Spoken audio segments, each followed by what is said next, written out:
asawa. So what they took it so literally na nakakalimutan nila that the husband has three responsibilities: a provider, a protector, and a pastor. Di ba? Priest of the family. Nakakalimutan nila yon. Ang gusto lang nila, ako ang head. No? So they forget. That's why it's a good reminder for the husband. If you are a protector, make sure you love your wives the way Christ loved the church. Amen? Amen? Amen? Mahina, ano?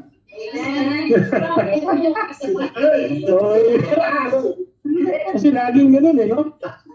Mga lalaki, pag sinabing you are the head, laging yung siyasa, nag-aaway ko, tandaan mo akong head. Yeah? Nabasa niyo yun? Wives, submit to your ang galing yun naman, no? Pero, again, dun sa dulo, husbands, love your ayun. Netizens, okay pa kayo? Alright. So, klaro po yung mga kapatid. So, in a husband-wife relationship, we have a model. One is the model of God the Father to God the Son. Yeah? And second is a model of Christ's love to the church. That he himself gave up his own life for the church. Amen? Okay. Next, we talk about headship. Okay? Headship. Remember, like what I said, balik ulit ako dun sa general understanding, it is a God-given role and responsibility. Okay? It's a God-given role and responsibility. Ito ay bigay ng Diyos sa atin. Ay hindi po ito about sinong mas magaling, but simply focusing on the original plan of the Lord. So it is a God-given role and responsibility. Second, headship is about accountability. It is a way of caring for, loving, and providing for the needs of those placed under one's care. Wives, yun ha? That's why men, we have to strive to really be the protector, the provider, and the priest of the family. Kung head ka, hindi ka lang head, no? And telling them that ito yung gagawin nyo, but you should also be the head in terms of prayer life. Dapat kayo ang nag-lead magdasal. Palakas ng babae. Amen! Ito, sa rosary, sinong nag-lead? Men. Siguro sa pamilya mo, men. Very good. Sa iba, huwag niyo nasagutin. But ako, I'm guilty of that. Kasi ako, lumaki po ako sa...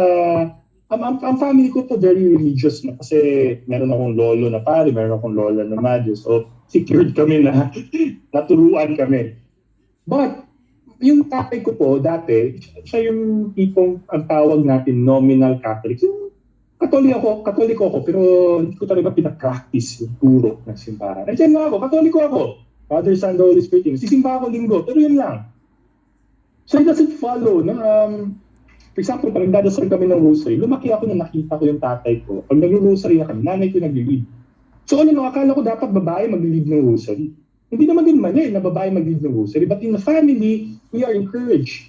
No? Men are encouraged to lead in prayers, including rosary. No? Pero lumaki ako, na nakikita ko, pag nag-rosary na kami, yung nanay ko nag-lead, siya nagsasabi lahat, yung tatay ko nakaupo sa higaan, hindi pa nakapag-second mystery, tulog na tatay ko. So ako, lumaki akong gano'n, dinaya ko ng tatay ko. So, upo din ako sa higaan, comfortably, katabi ng tatay ko. Pag pinapagilit ako ng nanay ko, bakit ka natutulog?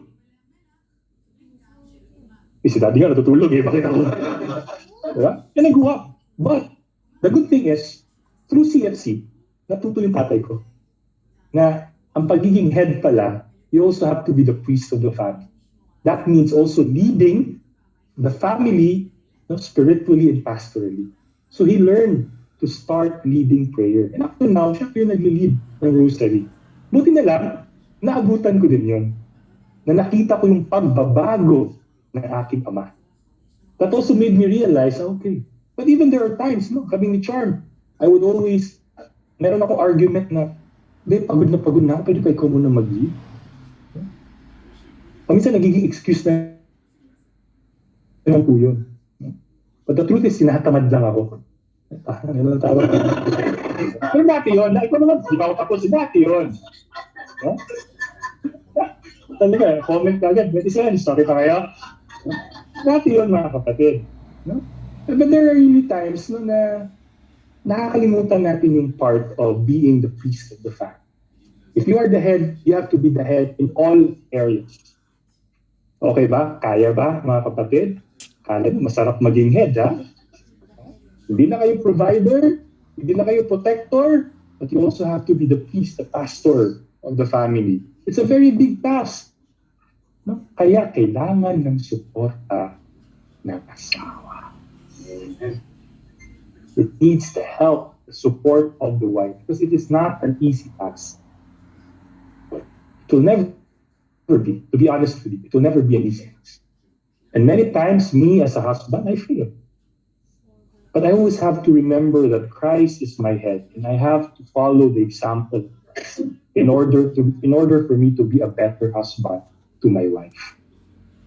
So dapat ganun din tayo, mga lalaki. Ito pa, number 3. When you talk about the headship in a husband-wife relationship, it is self-sacrificial. Self-sacrificial. So ano ibig sabihin ng self-sacrificial? Husbands, babalik ulit ako dito. Love your wives, even as Christ loved the church and handed him over for her. A good example of this is a scenario na may mag-asawa. Nag-date sila. Siyempre, nag-date sila. Masarap, mas sweet pag gabi, di ba? Kasi pag maaraw, hindi masyadong, dapat gabi. So, nag-dinner sila. Nag-dinner sila mag-asawa. Kung sino yun? Pinakuyaw ka. Nag-dinner sila. Okay? Tapos, umuwi sila. Siyempre, napasarap yung dinner nila. Kainom sila ng wine, gano'n. Masarap yung dinner nila. Nakauwi ba? Natapos sila 10. Nakalimutan nila, hindi pa rin nila dala yung sasakyan nila, so maglalakad lang sila. So, lakad sila. Paglakad nila, yung biglang humarang. May dalang kutsilyo. Okay? Akin na pera niyo. Okay? Ngayon, background lang, si ate, black belter pala. Black belter. Ibig sabihin, magaling magano, no? Si ate, black belter, si kuya, black blood. Hindi siya marunong magkarate. Si ate lang. Black lang. No? Siyempre, sa ganung sitwasyon, mga kapatid, sa tingin nyo, ano ang gagawin? Siyempre, si wife, dahil black belter siya, ikakarati niya yung, di ba? Ganun. Pero when you talk about this, self-sacrificial, dapat tayo mga lalaki, dahil trabaho natin na maging protector, kahit mas magaling si wife sa karate, you have to be the one to face the hold-upper. Haharap ka at lalagay mo ang iyong asawa sa likod mo. Kahit anong mangyari. Kaya puro black ka. Hayaan mo. Basta protected ang iyong asawa. It doesn't matter if she's a black belt or not. Your job is to protect her regardless. Klaro po ba, mga kapatid? Yun ibig sabihin, it's self-sacrifice. But at the same time, the wives as well, the same. Kaya nga may kasabihan, in order to strengthen our relationship as husband and wife, you have to outdo each other with love and generosity. Not with anger and hatred, but with love and generosity. Kung si husband mo, binigyan ka ng bulaklak or ng ano, just to show you how much he loves you, bawian mo din ng masarap na luto. Di ba? Nakitsarong bulaklak para tumaas ang blood pressure. But you know what I mean? Outdo each other with love and generosity. Kung pinakitaan ka ng pagmamahal, pakitaan mo rin ng pagmamahal. Di ba? Dapat ganun. It should be self-sacrificial. Klaro po ba, mga kapatid? Netizens, klaro po ba? Thumbs up nga dyan. Okay, may thumbs up ba? Meron. Sige. Next, mga kapatid. We talk about husband-wife relationship naman when it comes to submission. No? Tandaan po natin, what we are talking here is that when you submit because, again, babalik ako, because it is God-given rule. Hindi dahil, no, submit not because He is perfect, di ba? But because ang Diyos mismo ang nagbigay sa kanya nun, ang responsibility na yun. No? And like what I said, submission is in all areas, sa lahat ng bagay. No? Ephesians 5:24, as the church is subordinate to Christ, so wives should be subordinate to their husbands. No? Ang ibig din sabihin nito, gaya ng sinabi ko, generally, yung general understanding natin, the wife can actually speak up. Submission is not about being quiet. You can speak up. You can give feedback. Diba? You can explain, discuss, even argue. Wala pong hinaharangan na, hindi namin kayo hinaharangan to do that. But always in a good way. Kasi again, it is about what? It is about courteous respect. Malala nyo yung general understanding? Mutual deference. It's a courteous respect. Social love, pwede nyo silang i-correct. Hindi natin sinasabi na dahil sila ang bawal mo silang pagsabi. Pwede. But do it in a manner that they will see how much you love them or how much they are being loved. Amen? Minsan kasi simulan na natin, ikaw talaga kasi, di pa ako natatapos, hindi ka na nakikinig. Diba? Sisimulan mo agad ng negative So I think it's good that, when you approach the person, ang goal mo is I want to make sure that she will feel my unconditional love for him. Instead of ipapahiya natin siya. And vice versa. May tendency tayo mga lalaki na lagi natin sinasabi na mas magaling ako. Actually, pareho yun, di ba? Lalo na when you are better in a certain field.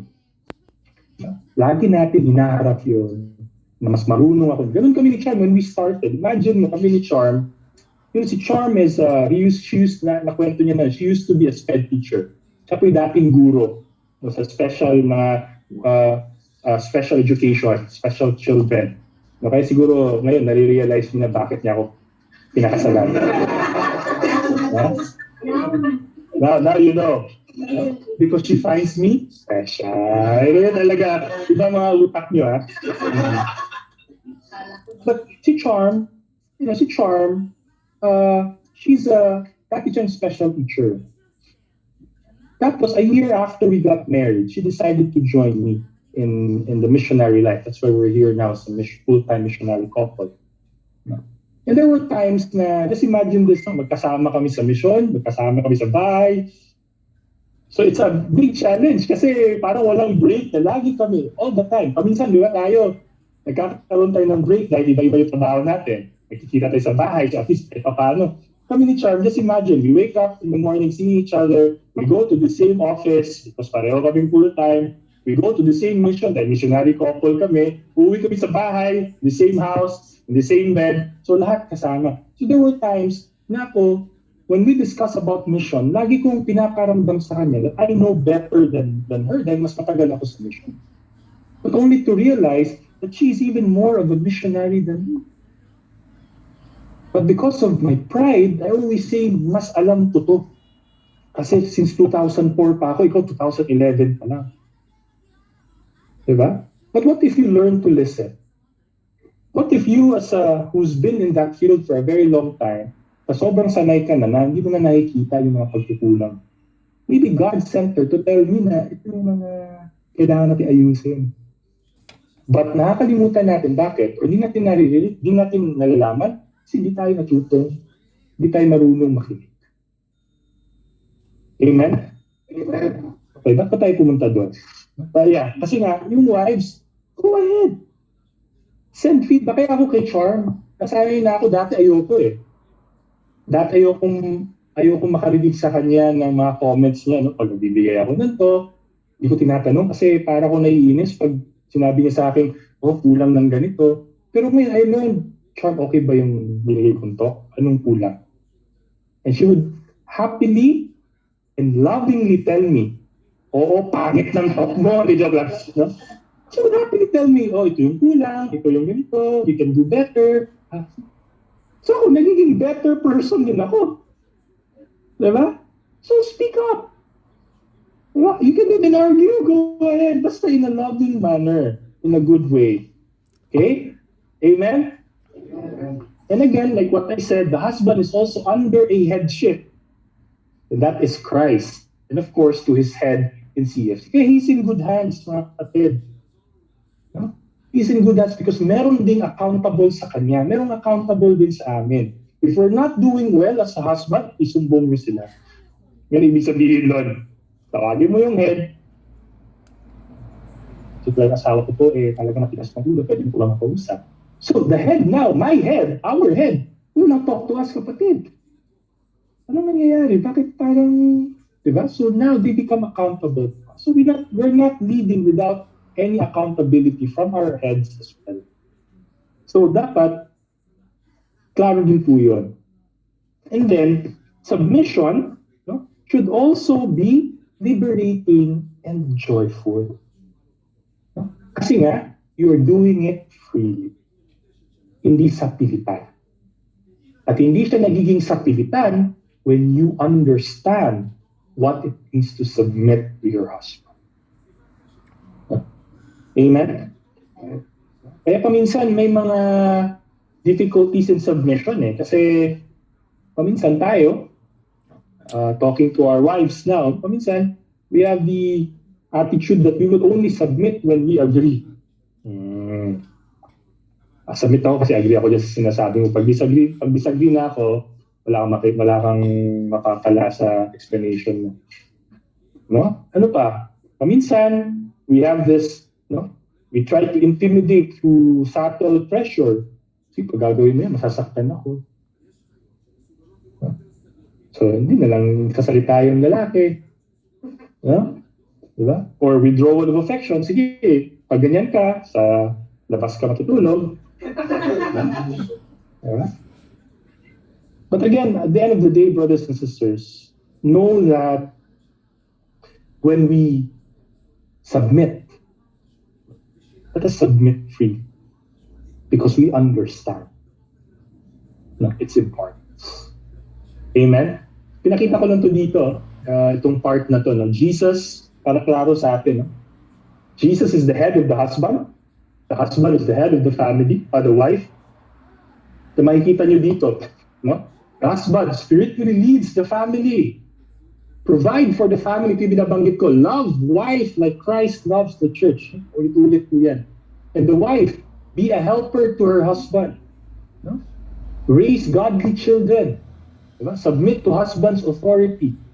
Alam mo, paminsan, the wife, no? Tayo mga wife, and this is where I really appreciate Charm. Kasi tayo mga wife, no? We also tend to forget one of the greatest gifts that God has given me. And that is to nurture. Kayo lang ang meron nun. Ang mga lalaki, wala. Kaya nga pwede kayong mga anak, ang lalaki hindi. Because you can nurture. May sharer sa Singapore. Ano ang pangalan nun? But anyway, may sharer sa Singapore, no? At sabi niya, meron siyang magandang sinabi. Ano yung sinabi ng, my husband Kalimutan ko na. My husband, my husband will provide so that we can live. No? Habang ako, as a wife, will make our family worth living. Parang gano'n. No? Ibig sabihin, or he will, kumbaga siya yung mag-nurture ng home. I try to remember the exact words. Nasa ano ko na yun eh, nasa oh, my husband works for a living. Tapos ano yung sa kanya? Oh, I will make our home worth living. Because siya yung nag-nurture. Kaya nakalagay dito, raise godly children. Because you have the gift to nurture. Amen? Amen. And that's a beautiful gift, brothers and sisters. But of course, if you talk about the world today, alam na natin, di ba? Ayoko magkaanak, aso na lang. Kasi nakakalimutan nila eh. Nakakalimutan nila yung original plan ng Panginoon. And not everyone, the husband, they don't have that gift. You, as a wife, you have that gift to nurture. Kaya, yun ang binigay na role sa inyo. I-nurture nyo din yung asawa niyo. Amen? Amen. Amen. Sabi nga, di ba? If the husband is the head, the wife is the neck. No? The wife is the neck. The head follows. Hindi na magpuyot. Pwede sense, laki pa kayo. Okay. Sige. Let's proceed. And lastly, in CFC. So klaro na po mga kapatid, no? We have a general understanding of headship and submission. We have an understanding of headship and submission in husband and wife relationship. Ngayon naman po, the last part is in CFC dahil we are a community. And this is very crucial for us. So in CFC, it is part of God's plan for us as a Christian community. Sabi dito, from 1 Peter 5, 2 to 5, tend the flock of God in your midst, meaning overseeing, not by constraint, but willingly, as God would have it, not for shameful profit, but eagerly. Do not lord it over those assigned to you, but be examples of the flock or to the flock. And when the chief shepherd, which is Christ, is revealed, you will receive the unfading crown of glory. Likewise, you young members, be subject to the presbyters or to your elders, and all of you clothe yourselves with humility in your dealings with one another, for God opposes the proud but bestows favor on the humble. So ito yung prescription ng Panginoon, no? In order for us to work as one, to move as one, there should be headship and submission. Kaya kung makikita mo sa structure natin, klaro po yun, there's a household head, there's a members, no? Tapos mapapansin mo din na meron din tayong tinatawag na upper-lower. Kasi nga, there's accountability eh. No? There's accountability. So this is God's prescription to every Christian community. No? Every Christian community. Okay? It is also for personal formation of members. No? Yung household head, your role is to pastor your members. Kaya kayo tinatawag na household head. Because your responsibility is to make sure they will grow. Kaya po, if you go through our household leaders training, it is stated there, and even in all the leaders training, it is stated there na dapat ang nag-lead ng household ay palagi ang household head. Unless there's a reason na sobrang mabigat na hindi siya pwede mag-lead, he can call someone higher than him. No? Pag hindi pa rin available yung kanyang household head, then that's the only time that he can call someone from his member to lead. Bakit? Because you are given that role. Like a husband, you're given that role to pastor the members. No? The same with service. Yeah? Ikaw dapat mag-lead din nun. And of course, for unity and good order as a body. Nabanggit ko na to. Just imagine, no, kung lahat tayo head, ano mangyayari? Diba? So there should be unity and good order. And of course, to help as a body in pursuing the CFC vision and mission. No? Importante po to. Kasi, no, if there is a head and there is a sense of submission, magiging effective tayo in our service as a body in pursuing the CFC vision and mission. Take note that the head does not dominate nor do everything himself. Rather, he allows others to serve effectively. Again, back to Jesus when he allowed us to participate in his mission. Okay? Tandaan natin, ang root meaning ng submission, alam niyo ano? Proper order. Submission, the root meaning of submission is proper order. So that we can move as one. Amen? Minsan may, alam mo yung kantang follow the leader, leader, leader, follow the leader. Ano yan? Mamaya, next time, sasayawin natin yun para magising kayo. Netizens, okay pa kayo? Yeah? So in CFC, generally, it is part of God's plan for Christian community. When you talk about headship, though heads are servants, headship involves real authority as delegated by the CFC Council. Headship is meant to call forth responsibility, initiative, and maturity in their subordinate, or meaning in their members. Okay? And there are always limits to headship. Like what I said, hindi naman to authoritarian. No? No one completely dominates another. Okay? And right headship always allows for appeal. No? Appeal. Appeal pala yan. Hindi pala yan appeal. Okay, ibig sabihin, you can discuss it. Again, going back to the story of Abraham, di ba, Lord, kung merong 10, pwede ba? And you have to be open. Oh, sige, kapatid, kasi ganito yung mangyayari dyan. So tingin mo, okay ba? Okay naman yung plano mo, pero nakikita ko lang on the ground dahil yung mga members ko po ay ganito. Pwede ba natin gawin na? Kaya yung directions, di ba? Meron tayong directions from the IC. Kasi directions from the IC, binababa natin yung sa CGP so that you can discuss on how you can implement it properly.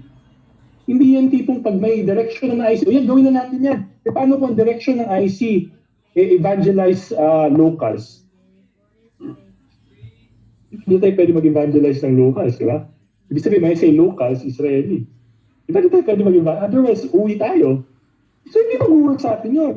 So, paano natin magawa yung evangelize the locals at hindi lang Filipino? Baka yung mga Afrikano. Diba? Nakatoliko. Nakasama nyo dun sa St. Anthony. So, pinag-uusapan siya. Hindi siya yung tipong dahil sinabi ng council na ito na yung directive, of course, yun yung general direction to guide all of us. But we have the responsibility to actually discuss it and raise it up na kapatid, Tito Joe, Tito, hindi to pwede sa amin dahil for several reasons.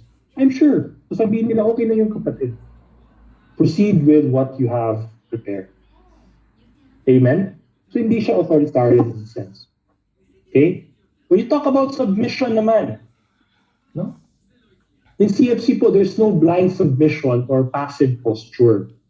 Thus, we freely choose what to do or how to act. However, what is essential is the attitude of submission. Yun po yung pinaka-importante. Again, going back to Abraham. Diba si Abraham, nagdasal niya na magkaanak. And he was given Isaac. Yung lumaki na si Isaac, anong ginawa ng Panginoon? I want you to sacrifice your own son for me. Do you think it was blind obedience? For me, it's not blind obedience. It is knowing the nature of God. Kilala niya ang Diyos. So, ganun din po tayo. When we follow, I will follow kasi kilala ko itong tao na hindi ako, he will not lead me to bad things. But He will lead me so that we will be able to have a better life as Christians. Ganon din si Abraham, di ba? He followed God even if he loved his son so much kasi alam niya mabait ang Diyos eh. Hindi niya lang naiintindihan ngayon bakit, pero alam niya. And true enough, God tested him of his faith. Amen? And again, submission involves some degree of obedience. That's what I've already shared earlier. So klaro po ba, mga kapatid? This is part of being a Christian. Jesus himself learned obedience, and was perfectly obedient. We distinguish between seeking headship and submitting an area. When you talk about seeking headship, it is actively seeking input from one's head, and the input is taken as more than just an advice. Submitting an area, seeking headship with understanding that it will be followed, which is obedient. Okay? Are you still okay? So, klaro po ba mga kapatid? So, if you look at it, the three definition or understanding, yung general understanding, yung husband and wife, yung CFC, goes back to the origin, which is the Godhead. The relationship of God the Father to God the Son, which itself is a headship and submission relationship. Yeah. Jesus obeyed and submitted to the Father, but it does not make him less of a God. But he knew his role. So tayo din mga kapatid, let's understand the role that God has given us and embrace it. At the end of the day, this is not about mas malaki ang sweldo ni wife or mas malaki ang sweldo ni... No. Wala naman tayong sinabi na paglabas ko dapat mas malaki pa rin sweldo ko kasi akong lalaki. Wala naman eh. But when you go back to your home, it should be clear that one has to lead. And it so happened that God anointed the husband to lead. So it's not about personal worth. Kaya po as I end, just remember this. Headship and submission is a personal relationship among brethren. Binibuild natin to. Hindi to pagpasok mo, ayun na, ayan na. Binibuild natin yung relationship. Tandaan natin, we cannot let, hindi to kumpanya na binabayaran natin, ang mga leaders natin or members para sumunod mo. Bakit sila sumusunod? Because you are able to build a relationship with them. It is relationship-based. Hindi money, hindi sweldo, no. But because you were able to rebuild relationship, now they will trust you. But if you're not able to build relationship, then expect your members not to listen as well. Second, when you talk about relationship, you also talk about being a witness. So dapat tayo una